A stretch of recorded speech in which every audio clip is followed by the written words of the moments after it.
Marwar bulletin देखने वाले सभी दर्शकों को चंद्रमोहन कल्ला का नमस्कार, राम राम ने खम्मा गणिसा।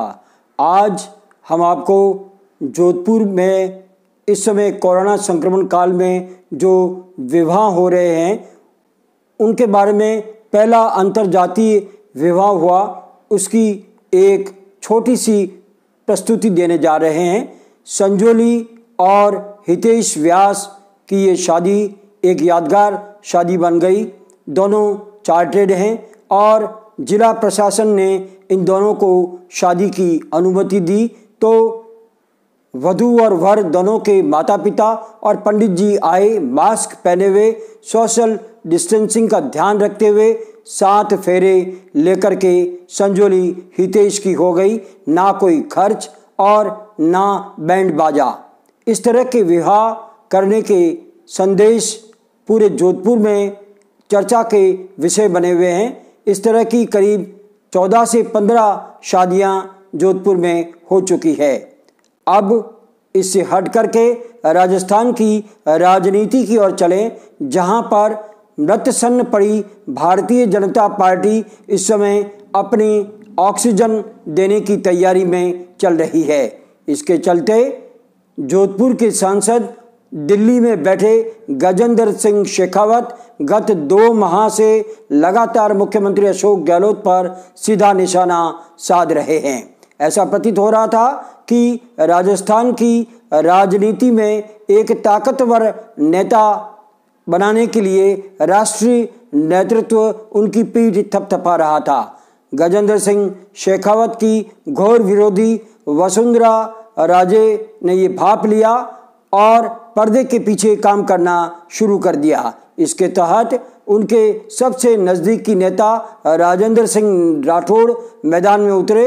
राठौड़ ने विष्णुदत्त विश्नोई थानाधिकारी की मौत को लेकर के जिस तरह से प्रदर्शन किया, राजस्थान की सरकार को घेरा, वो सबके सामने है। लेकिन उसके बाद राजेंद्र सिंह राठौड़, किरोड़ीलाल मीणा और हनुमान बेनीवाल तीनों ने मिलकर के सरकार की घेराबंदी करते हुए इस समय जो महाकाल चल रहा है, संकट चल रहा है, इसमें बिजली के बिल पूरी तरह से माफ़ करने की चेतावनी दी है।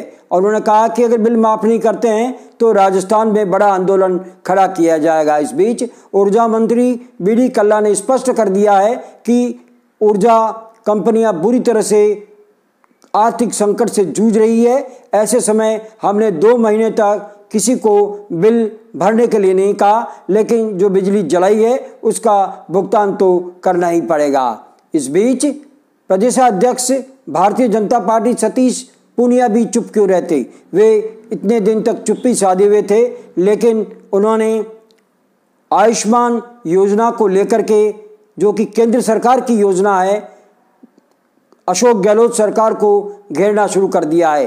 उन्होंने कहा कि इस योजना में 1500 करोड़ रुपए का घोटाला हुआ है। उनका आरोप है कि जब केंद्र सरकार ने आयुष्मान योजना को लेकर के ये कह दिया था कि किसी तरह की निविदा आमंत्रित नहीं की जाए, लेकिन राजस्थान सरकार ने निविदा आमंत्रित की और उसमें अपनी चहेती कंपनी को ठेका दिया जिसने कि ये घोटाला किया है। इसकी उच्च स्तरीय जांच होनी चाहिए। उन्होंने बिजली और पानी के बिलों को लेकर के भी गहलोत सरकार को बुरी तरह से घेरना शुरू कर दिया है।